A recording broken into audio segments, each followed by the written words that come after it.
Hi, my name is Miguel Ceballos, and I'm here to talk about the gender wage gap. Now, I know what you're thinking. I'm a guy. I only serve to benefit from the wage gap. But I think it's a subject that deserves to be talked about on both sides for men and women.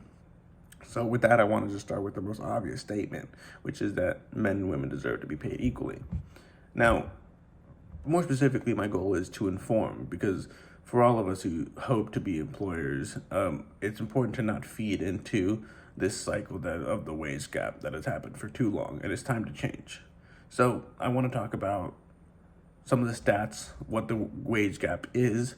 I want to talk about the myths behind it, why it's happened, and I want to maybe give some examples. So let's start with the stats. So thanks to the Pew Research Center, it is, as of 2020, women earn about 84% what men earn. And obviously there's a lot of variance considering different age groups, but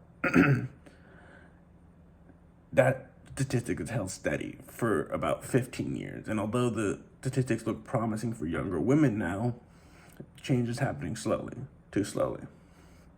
So why is there a wage gap? So the idea, well, first it's important to understand the wage gap and what competition has to do with it. So in an article posted by Alan Fanning in 2010, a study was conducted to see how performance-based wages differed between men and women. And ultimately there was a difference.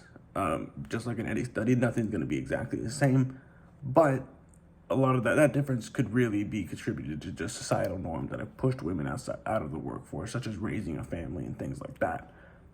But the idea behind the gap is that women aren't as motivated by performance-based wages, which, and the study quotes, says it does not differ markedly by gender.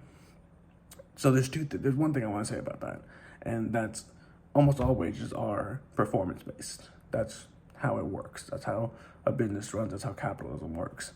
So with that understanding, I want to talk about how women aren't being paid in the workforce. So I want to give an example that may be more common and a lot of you may know, and that's the women's international soccer team.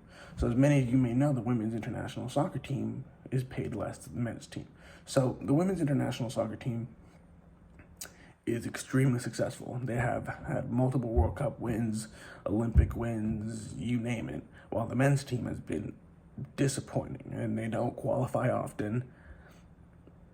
Yet, despite that, the women's team is paid about 38% of what the men's team is paid. So that's a rough figure because this is obviously based on individual contract that each of these players have. So there's a lot of variance there, but it doesn't change the fact that they are paid much less.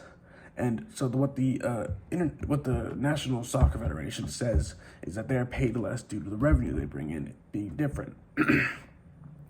But according to the Washington Post, the women's international soccer team actually, because of their overwhelming success, brings in about 50% of that revenue, yet are being paid only 38%. So this example is important because if a person should be paid on the merits of their performance, how is it that one of the greatest soccer teams in recent history is only being paid a fraction of what its disappointing counterpart is being paid? So just to conclude that all a little bit, the idea that women don't respond to performance-based wages is absurd and is honestly just a cover for the fact that the gap is an antiquated societal norm that is only stuck around because it saves businesses money. It's time to get serious about changing this because it's important to pay for the people that work hard. We must all take part to ensure that those who work hard be compensated fairly. Thank you so much for listening. Have a wonderful day.